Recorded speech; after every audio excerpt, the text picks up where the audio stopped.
예, 만나뵙게 돼서 반갑습니다. 예. 저를 보는 시선이 별로 좋지 않네요. 예. 제가 싫으세요? 예, 만난 지 1분도 안 됐는데 벌써 싫어하시면은, 예, 굉장히 슬픕니다.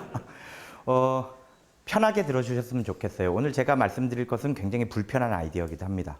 하지만 편하게 좀 들어주셨으면 좋겠는데요. 예. 여러분들이 저를 보시면서 어떠한 나이를 상상하시건, 예, 저는 그거보다 어립니다.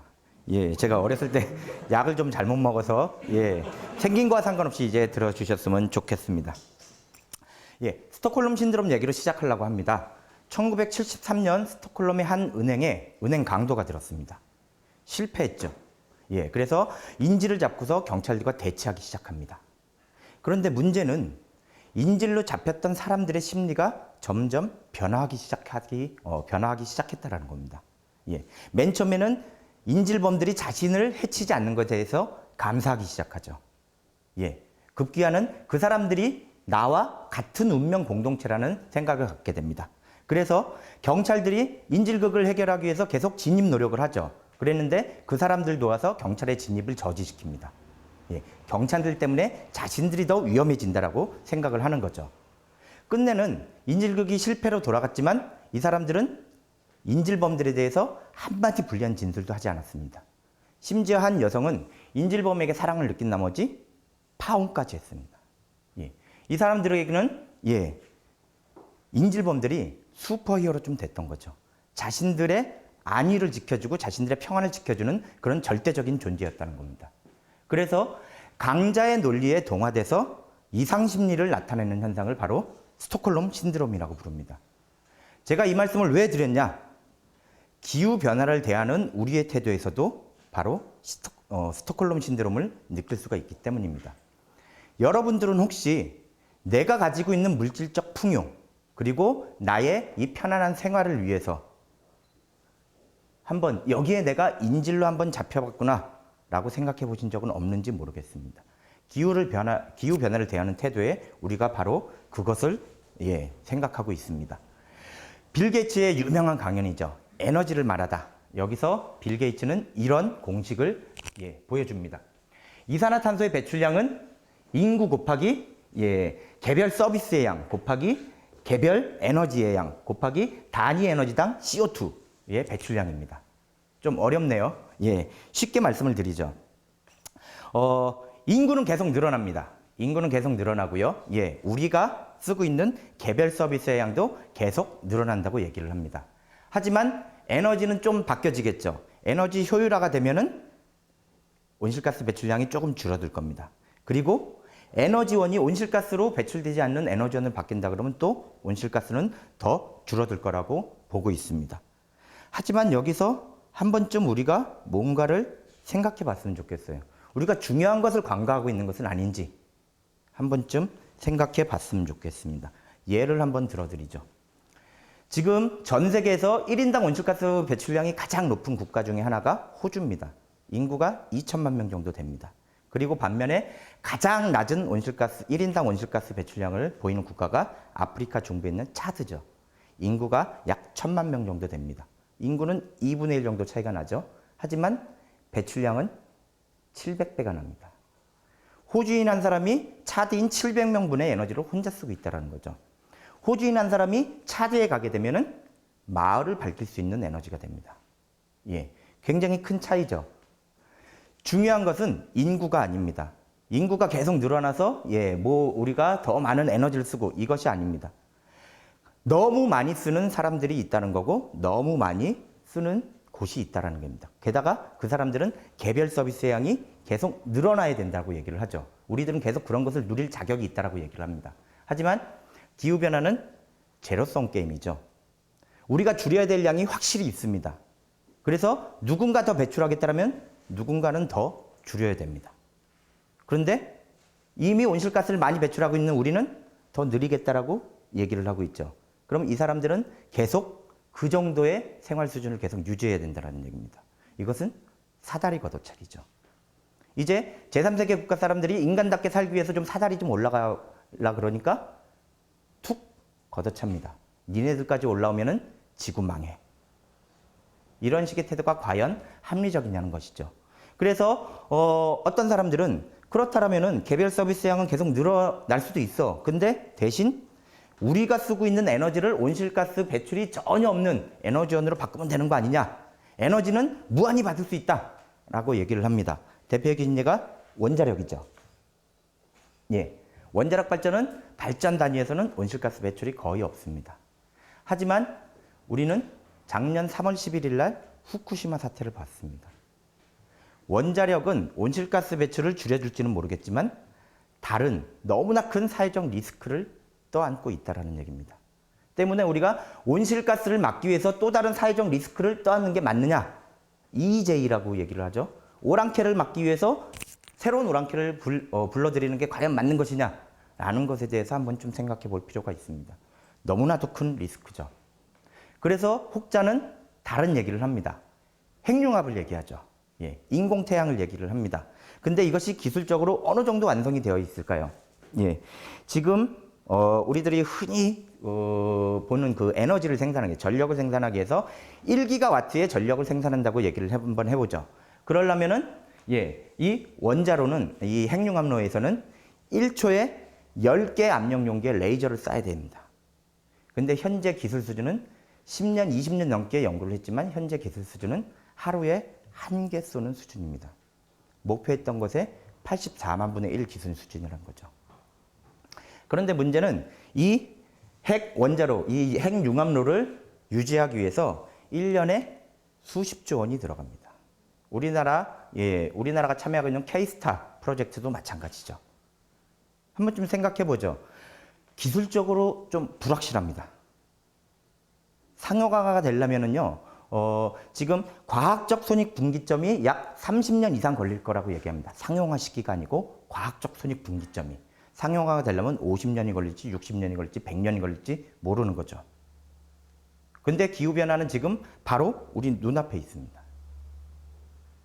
그래서 우리들이 사용하는 서비스, 우리들은 온실가스를 계속 배출하기 위해서 이런 헛된 1년에 수십조 원의 예산을 집어넣는 것이 과연 타당한지 한번 좀 생각해 봐야 되겠죠.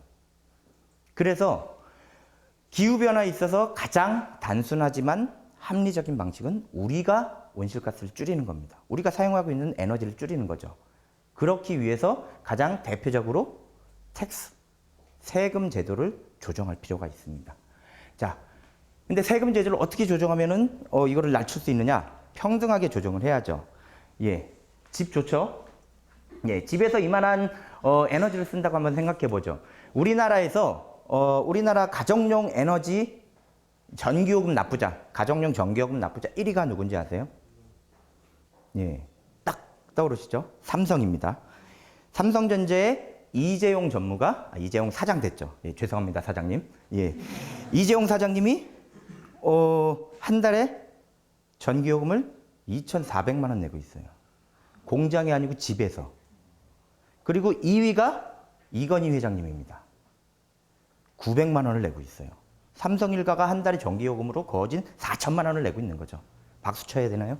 예, 그럴 일은 아니죠. 저는 한 달에 5만 원 내고 있습니다. 저랑 삼성 일가가 기후변화에 대응하면서 똑같은 고통을 분담해야 된다는 것은 부당한 일이죠. 예, 당연히 삼성 일가가 조금 더 책임을 져야 됩니다.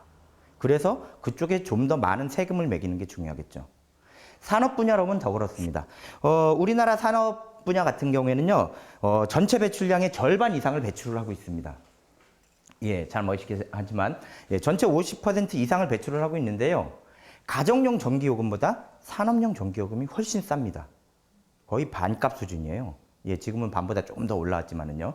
하지만, 그래서 산업 부문은 온실가스 배출 증가율이 가정용 증가율의 몇 배에 해당합니다. 계속 미친 듯이 증가하고 있다는 거죠. 그래서 산업 부분에서 온실가스 배출을 막기 위해서는 산업 부분에도 강력한 세금을 매게 된다는 겁니다.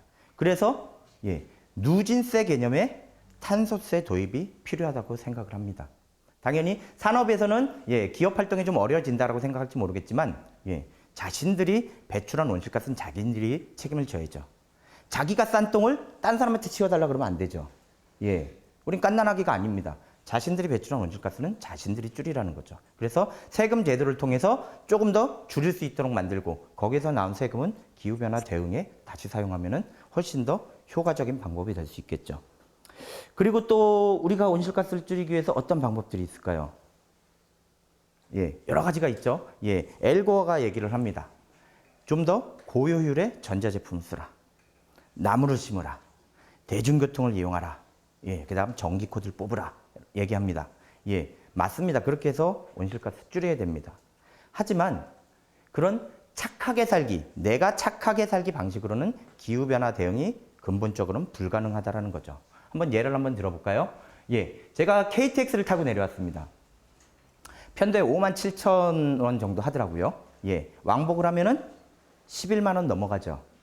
한번 4인 가족이 부산에 설에 귀성을 왔다가 한번 생각해 볼까요? 야, 혼자서 11만 원입니다. 4명이면 45만 원이 넘어가요. 근데 승용차로 왔다고 한번 생각해 보죠. 자, 리터당 11km 정도 가는 중형 승용차입니다. 휘발유값 2,000원이에요. 왕복 900km입니다. 총 비용이 16만 원입니다. 우리는 기차가 승용차에 비해서 훨씬 더 환경적이라는 것을 잘 알고 있습니다. 게다가 대중교통수단이죠. 하지만 이렇게 가격 차이가 나는 상황에서 누가 기차를 타고 오겠냐는 거죠. 제가 타고 옵니다. 예. 저는 알고 보면 참 착한 사람인 것 같아요. 예. 이거 외에도 다른 것들이 있습니다. 지금 우리나라 가정에서 가장 많은 게 1인 가정이에요. 예, 1인 가구인데 큰 전자제품 필요 없죠. 하지만 우리나라에서 나오는 건 대부분 대용량, 대형 제품들입니다. 핸드폰도 마찬가지죠. 예, 제가 손에 지금 감사하게도 이거 하나 들고 있기는 한데요. 피처폰이 스마트폰에 비해서 전력 효율이 굉장히 좋습니다. 하지만 제조사들이 만들지도 않아요, 이제는. 피처폰은. 다시 말해서 우리가 착하게 살아야겠다라고 마음 먹더라도 사회가 안 돼, 온실가스 더 배출해 라고 요구하고 있는 시스템에서 살고 있다는 겁니다. 따라서 착하게 사는 것 외에도 우리 사회를 바꾸는 방식이 필요합니다. 그래서 대안발전에 대해서 말씀을 드리고 싶은데요. 자, 대안발전이라는 것은 그 사회가 이미 온실가스를 많이 배출하는 시스템으로 고착화되기 전에 다른 발전 방식을 찾자라는 거죠.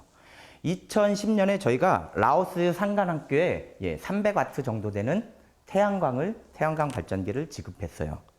예, 지원을 했죠. 돈만 많았으면 좀 더 많이 하고 싶었는데, 착하게 사는 데는 돈이 좀 필요합니다. 예, 저는 착하기만 하고 돈이 없어요. 그래서 조금 지원을 못했는데요. 이것이 학교 안에 달린 태양광 발전기기입니다. 그리고 지역 주민들한테 직접적으로 설치하고 운영하는 기술들을 가르쳤습니다. 그리고 주민들이 직접 설치를 하게끔 만들었어요. 나중에 이거 계속 AS 해줄 수 없죠. 그리고 지역 주민들한테 그냥 갖다만 주면 되는 게 아닙니다. 지역 주민들이 계속 바꿀 수 있는 기술들을 갖고 있어야 되죠. 그런 식으로 바꿔서 지금 현재 어떻게 됐느냐. 저녁에 저희들이 설치해준 발전기 아래에 모여서 야학을 합니다. 어떤 야학이냐. 주변 지역에 있는 공동체 대표들이 모여서 회의를 합니다. 공부를 해요. 우리 공동체는 그럼 어떻게 이것처럼 바꿀 수 있을까? 연쇄 반응이 일어나는 거죠. 우리들이 잘 알고 있는 가비오타스 경우에도 그렇습니다. 가비오타스는 콜롬비아에 있는 황무지예요. 아시는 분도 많겠지만요. 예. 우리나라 같았으면 어떻게 하겠습니까? 황무지 개발하는데, 포크레인 들어가겠죠? 그리고 땅을 팝니다. 그리고 아파트를 쭉 세웁니다. 그리고서 신도시를 만들겠죠.